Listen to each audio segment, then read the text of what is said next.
เพราะว่าเดี๋ยวมันมีการเกริ่น All right, so let's continue with part 2 of this lecture. We'll now talk about multi-cycle architecture, which is kind of like a basis of processor back in the like 40 years ago, a long time ago, right? Single cycle architecture is never a design that will make sense in the long run, right? Because we can decouple things. So people come up with, scientists come up with multi-cycle architecture. And you have to think about how do you process the instruction, right? At the end of the day, instruction register or the program counter gets the instruction from the memory. Then we decode the instruction, we get all the operand, we execute, we write the results back, we move to the next instruction, right? And that's it. That's it.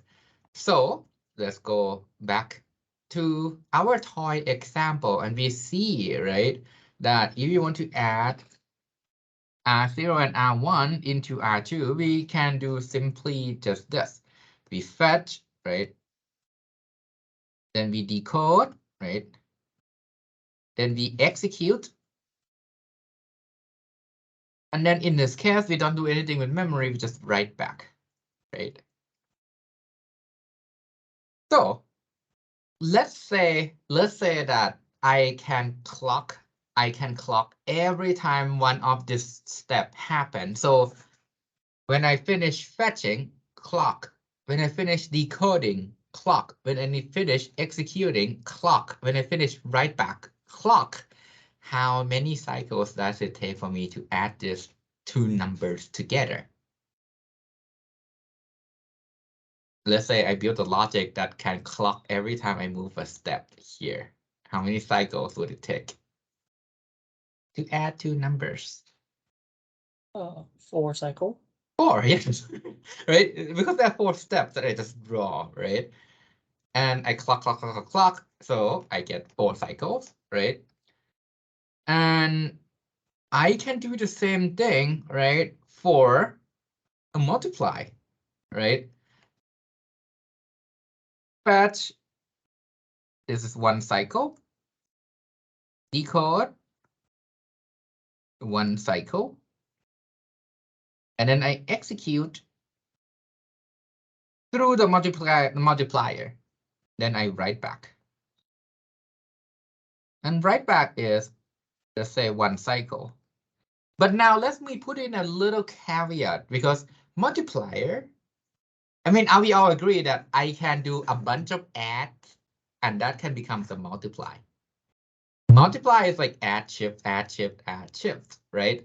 So it's just tons and tons of adds. So let's say I have I built a multiplier, and I can make it really fast. So I need 5 cycles for this. So how much time in cycles, how much time does it take for me to multiply the two numbers together? If I want to do multiply R0, R1 into R2, how many cycles would it take?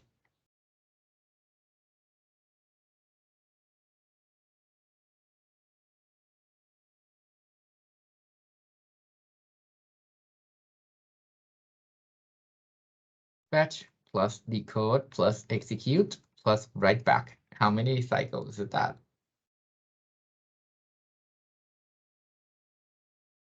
8 cycle. Yes. In this case, I would spend 8 cycles, right, to do the multiply. And we can do the same thing with jump, right? So if we want to do something like this, jump to R0 if R1 is less than R2. So you fetch, then you decode, and then in the execute, you do R1 is less than R2 or not, right? You check, and then you update. This is write back. You write to the PC. Again, this is fetch plus decode plus execute plus write back. And we know, well, now you know, I guess I'll tell you. Logical operations is cheap. If you want to check if R1 is less than R2 or not, you can just subtract R1 with R2 and see what's the status. Is it negative or is it 0 or is it positive, right? This is the same thing as check if R1 minus R2 is less than 0 or not. So that's really quick. So this is one cycle, and let's say execute is one cycle, write back is one cycle. So in total, 4 cycles. So now let's do a load. Right? You fetch, you decode, and you basically use immediate as an address, so you don't have to add, but you have to go to the memory before you go to do the write back, right? If I have a magic memory that takes one cycle, how many cycles does this whole thing take?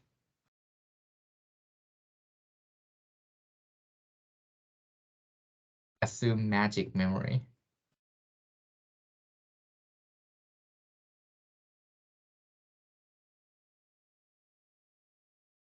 So you do fetch, decode, memory, and write back, right?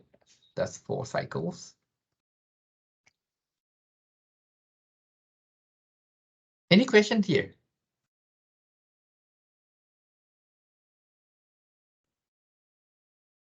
คือปกติแล้วครับถ้า อะไรครับ ไม่ใช่ปกติแล้วถ้าไม่ใช่ Magic Memory อะครับมันจะใช้เท่าไหร่ล่ะครับ คำถามที่ดีมาก So that's a great question. The question is, what if it's not the magic memory? What's the typical latency for the memory, right? Memory takes something between 10 nanoseconds up to hundreds of nanoseconds, depending on how many requests are going to the memory at each time. So you're expecting between 30 cycles. So 10 nanoseconds is like 30 cycles. So it's between 30 cycles to 500 cycles. It's a really long operation, right? And there's so many things we're going to talk about for the memory in the second half of the class. But right now, let's assume it's a magic memory is one cycle. If memory is not one cycle, let's say memory is 100 cycles, what happened to fetch? What happened to fetch?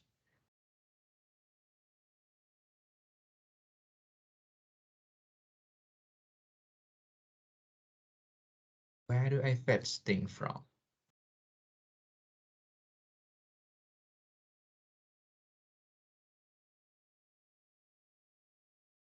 If I say memory takes 100 cycles to access, it also means that I will have to spend 100 cycles to fetch, right? Because I have to go to the memory and figure out what is that instruction, right? Are we all agree in our agreement on that? เก็ตไหมครับคือถ้า memory มันใช้เวลานาน fetch ก็จะนานด้วยเพราะ fetch ต้องวิ่งไปที่ memory. But we have a lot of things built in to make sure that fetch does not take 100 cycles, right? We'll learn in the future, we'll learn about these things. One of them is caching. You might have heard about the L1 cache, L2 cache. We have those for instruction as well. So that's take care of many of the fetching problems that there are more. If you're interested, let me know. If you're interested, let me know, because we cannot cover everything in this course. Right, in this semester, it's just not enough time. But one simple solution that we put in is the instruction cache, and more and more. So that's roughly, right? That's roughly the overview of the multi-cycle architecture, right? And when you look at multi-cycle architecture, let's say I want to look at the adder in here. Right? Let's say I want to look at this adder, this adding logic. What are the steps I have to do? Can someone tell me what are the 4 steps I have to do? Again, same thing I just told you earlier.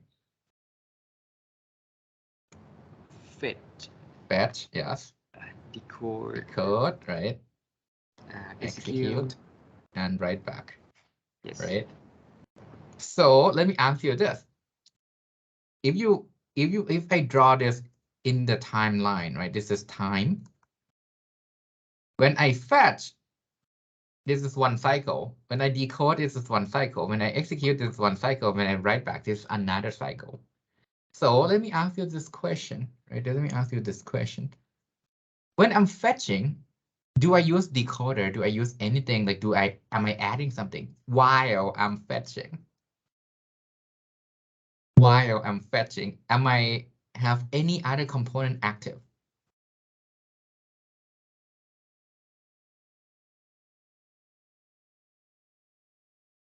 Maybe not. No. Yes, you're right. You are right, right? When I'm fetching, I'm not turning on the decoder. I'm not turning on the adder. I'm not writing anything back. When I'm decoding, I'm not fetching anything. I'm not multiplying. I'm not adding anything, right? So if you think about the utilization, I only use a fraction, within each cycle, right? I only use a fraction of my hardware. Can we do better? So let me ask you this question. How many of you think we can do better? What if we can fetch something while I'm decoding what my instruction is, right? Can we do better? And that technique is called pipelining, right? Pipelining is there to improve the data path utilization, right? So in the multi-cycle architecture, when I fetch, I don't do anything with the decoder. I don't do anything with the register file. The ALU is idle. Basically, a lot of things are idle, not doing anything, sitting there, wasting their life, not doing anything, right? When I'm decoding, again, the fetch unit is idle. I'm not doing anything with fetch. When I'm executing, memory is idle. Decoder is idle, right? There's so many idling components. You basically build a CPU and let them waste sitting there, right? So my question is this: what if we can keep pumping in new instruction so that they fill in the idling part? We fill in the idling part, and that technique is called pipelining. We're gonna transition to the concept called pipelining. All right. And let me go with the quick overview of pipelining. How many people did their own laundry? มีใครเคยซักผ้าเองไหมครับโดยใช้เครื่องแบบไม่ต้องถึงขนาดซักเองซักมือนะแต่ใช้เครื่องซักอ่ะ I think we all do, right? Especially if you are in Rayong, you probably have to like be in a dormitory and like use the washer and dryer all the time, right? Yeah, and make sure you do that once in a while, right? I know when deadline comes in and you have to, yeah, don't be a mess, right? But this is a great analogy, right? Because when you have to do laundry, what are the steps? What are the steps? เราซักผ้ากันยังไงบ้าง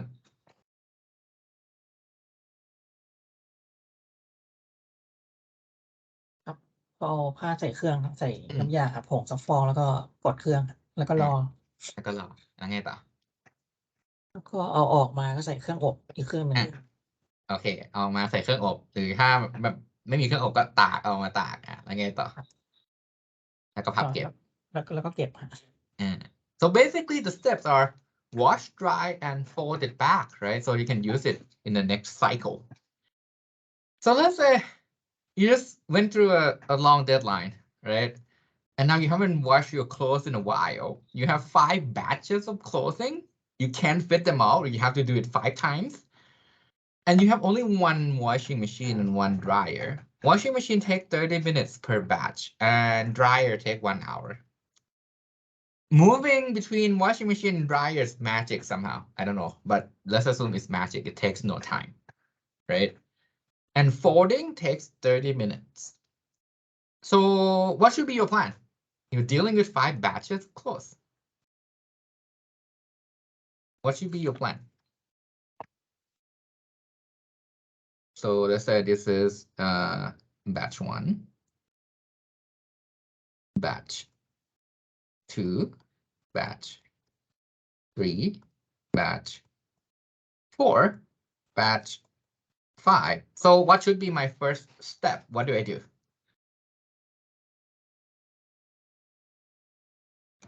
Take batch 1 to washing machine. You wash batch 1, right? Let's say this box is 30 minutes. What do I do next? After 30 minutes has passed. batch to washing machine. You And put one batch 2 here, is right? And then what do you do next? and Dry, right? yes. Okay. And then now how long do I have to wait? 1 hour. 1 hour, right? I have dryers free, so you can fold, right? Fold. And I put this batch into a dryer, right? And I wash it here, right? Yes. I can kind of wash it here too. It doesn't matter. I can wash here or here. It doesn't matter. Basically, I'm waiting for what?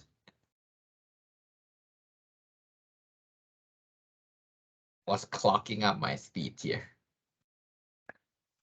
Dryer, right? It takes the most time right now. But in any case, you can pipeline it. This is called pipelining, right? This is called pipelining.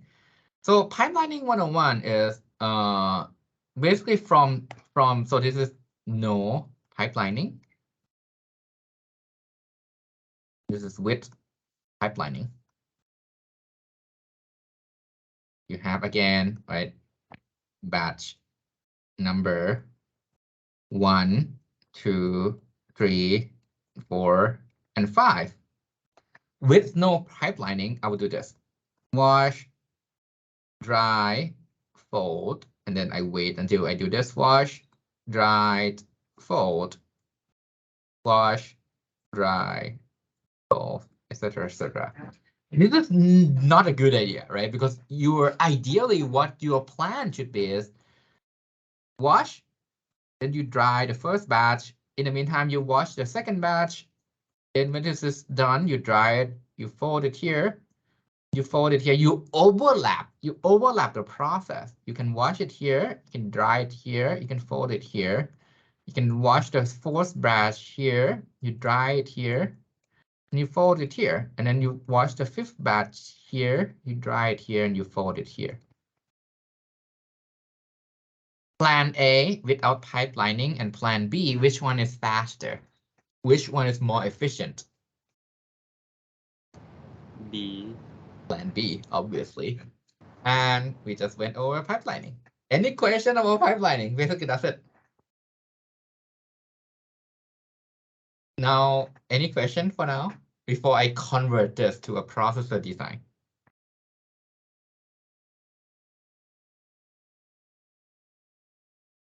So let me do the conversion quickly here in the slides, right?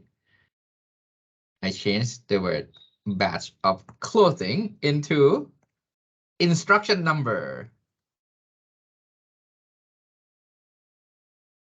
And then the first box, we call this fetch. The second box, we call it decode. The third box, we call it execute. And let's say we have to do write back, right?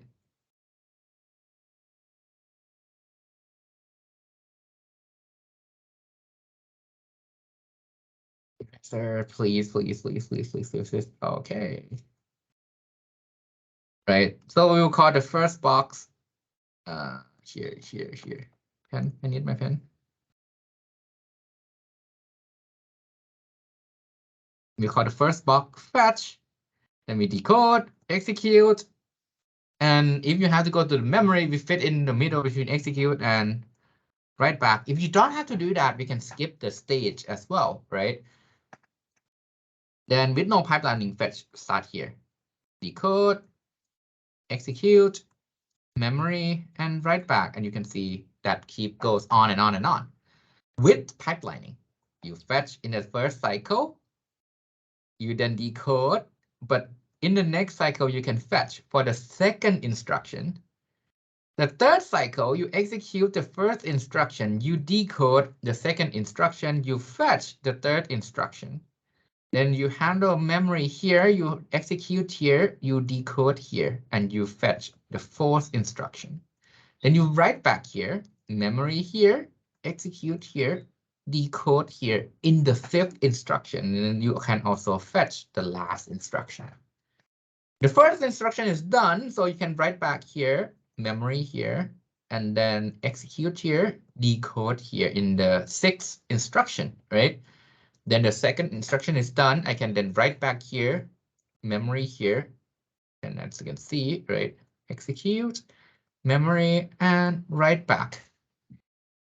Design A, for this 5 instruction, how many cycles do I have to spend? Each instruction is 5 cycles, so how many cycles in total? 9 cycle. Oh, with pipelining, without pipelining, without pipelining.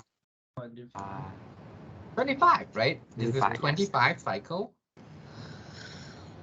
And as you said, this is 9 cycle. What is 25 over 9?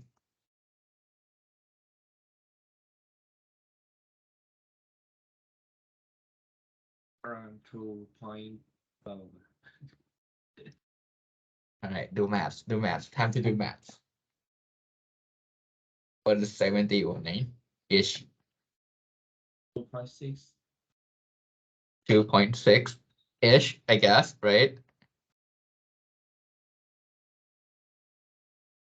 Really? Okay. I think it's 0.7. 2.7778. Yeah. Right? We get, with just pipelining, we have a processor that can run the same program 2.7 times faster. Is that magic? Is it good? Okay, let's just see. Is this a good speed up? With this simple concept, right? With this simple concept, we can speed up your processor quite a lot actually, right? Now let's assume you have to run 1,000 or 1 million instructions. Like your typical program is like billions of instructions. You get, if it's this design, if you compare between the two, you get close to 5 times faster, right? So this is a major step in improving your CPU performance. And now let's go back to our toy example, right? And then let's see how this is possible, because now we know the abstract concept. Any question with the abstract concept before I move on? มีคำถามไหมครับก่อนที่ผมจะลงไปที่ดีเทลแล้วว่ามันจะ implement ยังไง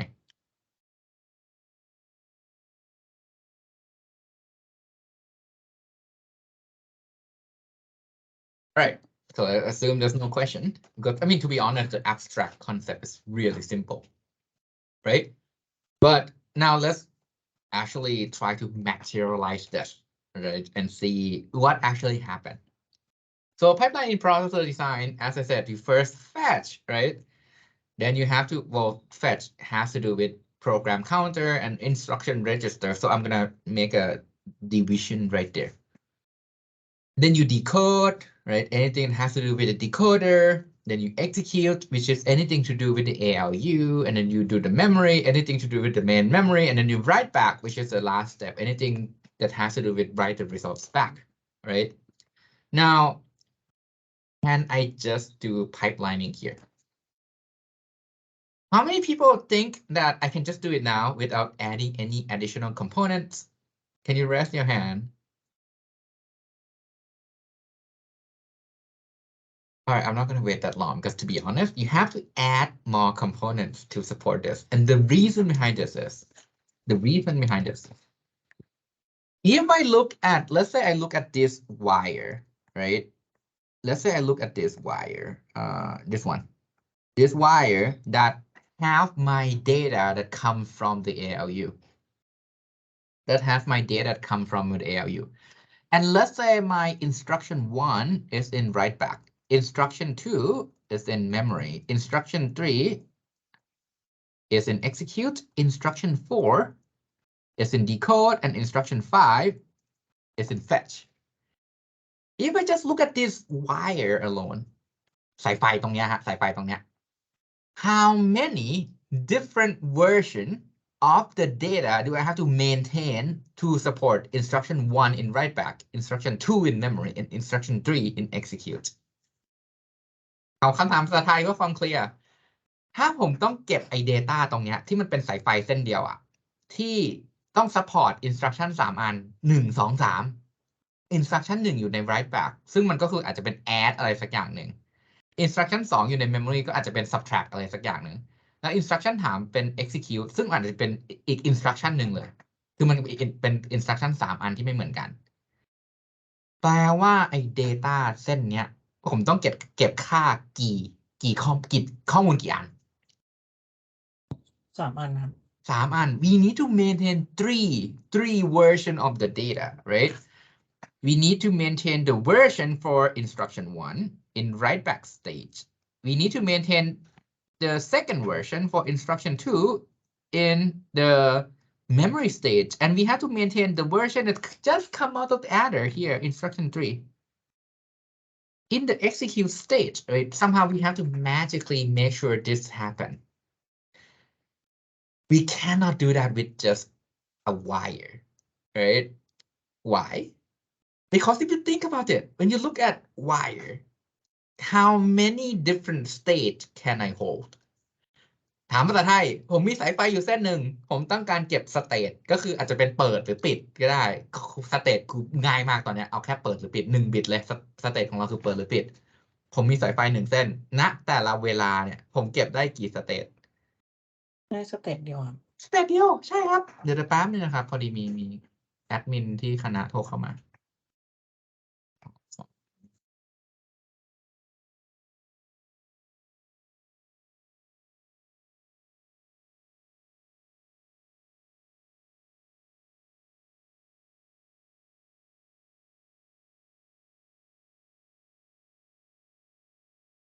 All right. So basically, we have to maintain 3 different states, and we can do this with pipeline register. And that call was actually not admins. Actually, my mother-in-law telling me my daughter just pooped. So I will be right back. And let's do the let's end the part 2 here, and we'll resume part 3 right now. ขอโทษนะครับทุกคนลูกสาวเดี๋ยวผมขอไปเก็บก่อน ขอเวลา5 นาทีได้ไหมครับ โอเคครับอาจารย์ ขอโทษนะครับพอดีวันนี้ไม่มีใครดูลูกเดี๋ยวผมต้องรีบวิ่งขึ้นไปช่วยเก็บก่อนเดี๋ยวเสร็จนะครับ ขอเวลา5 นาทีเดี๋ยวมานะครับ เดี๋ยวกลับมาตอน 10:40 นะครับ